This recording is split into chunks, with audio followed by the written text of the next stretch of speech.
बिस्मिल्लाहिर्रहमानिर्रहीम। अस्सलाम वालेकुम। आज हमारे साथ मौजूद हैं मुअज़्ज़म ख़ान साहिब।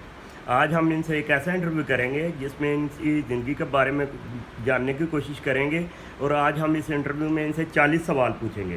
खान साहब, आपका पूरा नाम? मेरा पूरा नाम है मोहम्मद मुअज़्ज़म ख़ान। खान साहब, आपने बुनियादी तालीम कहाँ से हासिल की?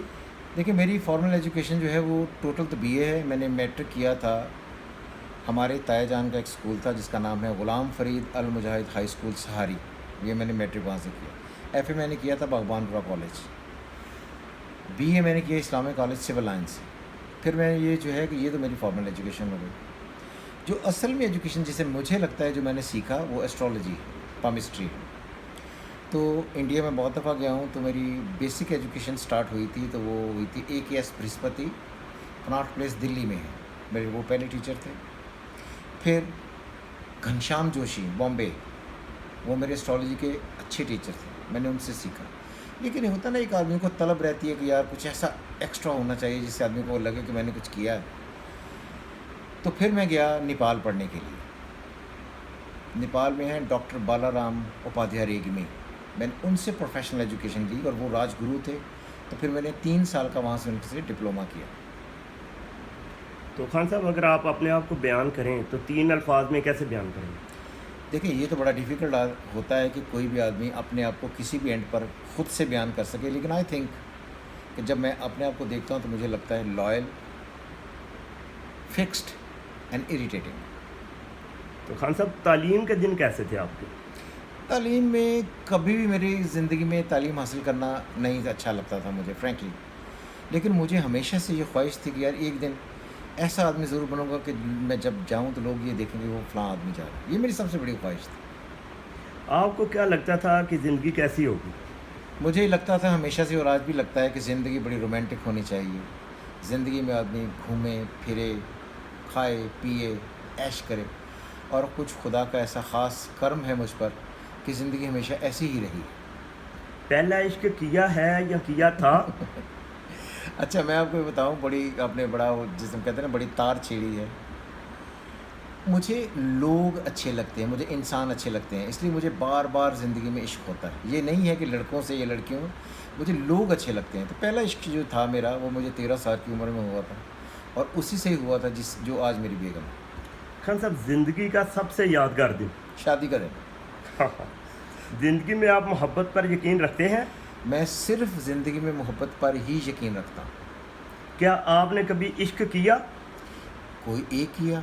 मैंने अभी आपको कहा ना माज़रत के साथ कि मुझे हमेशा ही इंसान अच्छे लगते रहे और हर दौर में अच्छे लगते रहे हैं। इसलिए आज भी अगर मुझे कोई पूछे तो मैं ये समझता हूँ कि इश्क या मोहब्बत करना दुनिया में सबसे बड़ी नेमत है, जिसको आदमी को पूरे तरीके से एंजॉय करना चाहिए।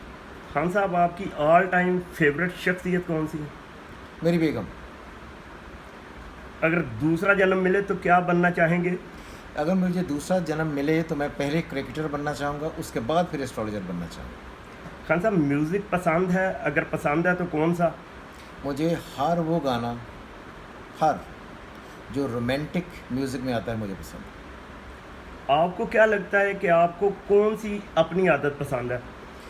मुझे जो अपनी आदत ये है सबसे पसंद, जब मुझे कभी कभी मैं सोचता हूँ दुनियावी एतबार से भी, तो मुझे लगता है कि मैंने अपनी पूरी ज़िंदगी में दानिस्ता तौर पर कभी किसी को धोखा देकर पैसे कमाने की कभी कोशिश नहीं की। खान साहब, आपको अपनी कौन सी आदत नापसंद?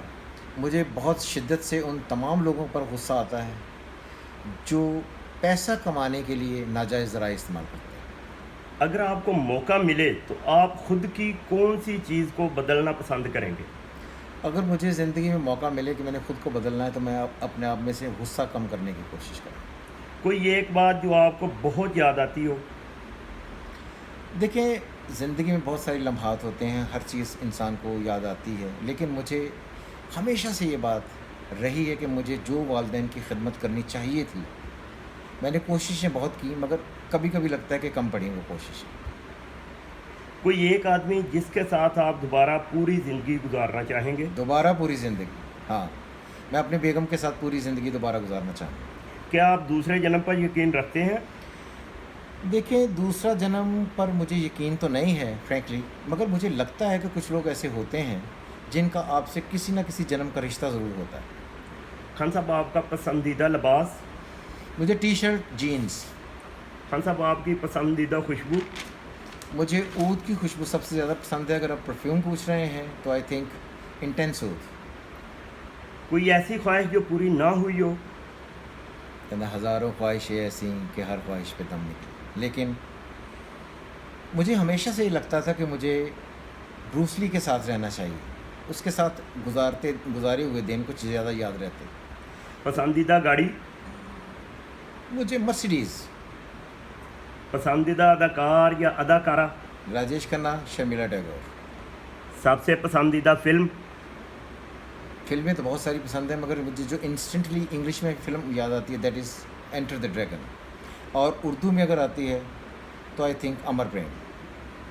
कोई ऐसी जगह जहां आपको जाने का कभी दिल ना चाहे? दुबई।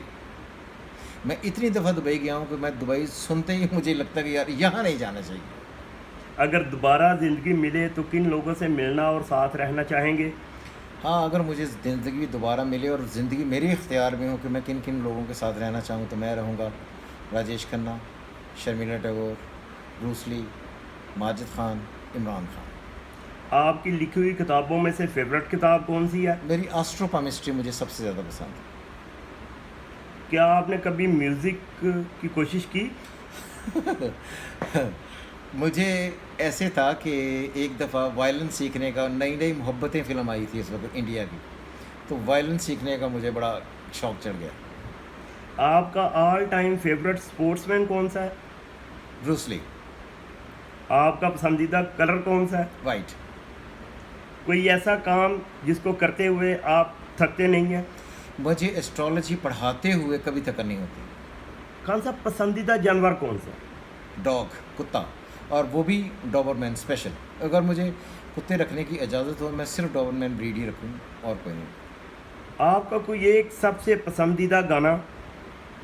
जीवन से भरी तेरी आँखें मजबूर करें जीने के लिए। 3 खूबसूरत मर्दों ख़वातीन जो आपको बहुत ही अच्छे लगे हों। बर्बाद तई। अच्छा, 3 खूबसूरत मर्द: इमरान खान, राजेश खन्ना, और आई थिंक कहीं ना कहीं फिर राजेश खन्ना। आपका फेवरेट सब्जेक्ट? अब इसमें वो औरतों वाला क्वेश्चन रह गया। उसमें 3 खूबसूरतें और जो आज तक मुझे लगी हैं, जिनको देखकर मुझे हमेशा लगता है कि यार ये ultimate beauty. One is Fariyal Gauhar, Sharmila Tagore और मेरी बेगम। खान साहब आपकी ज़िंदगी की कामयाबियाँ क्या हैं? मुझे नहीं लगता कि मैंने कोई कामयाबियाँ ली हैं। मैंने हमेशा ये कोशिश की है कि जब मैं किताबें लिखूँ या लिटरेचर लिखूँ तो लोग उसे अप्रिशिएट करें और लोग पढ़कर ये कहें कि वाकई किसी ने दिल से ये काम किया है कि हमें कुछ देने की कोशिश की। आपको क्यों लगता है कि एस्ट्रोलॉजी सीखनी चाहिए? हाँ, इसलिए एस्ट्रोलॉजी सीखने से इंसान अल्लाह के ज़्यादा करीब हो जाता है। जैसे हम एस्ट्रोलॉजी सीखते हैं, पढ़ते हैं, तो बहुत सारी ऐसी बातें जिन पर हम नॉर्मली यकीन नहीं करते लेकिन लोगों की ज़िंदगी में होता हुआ देखते हैं।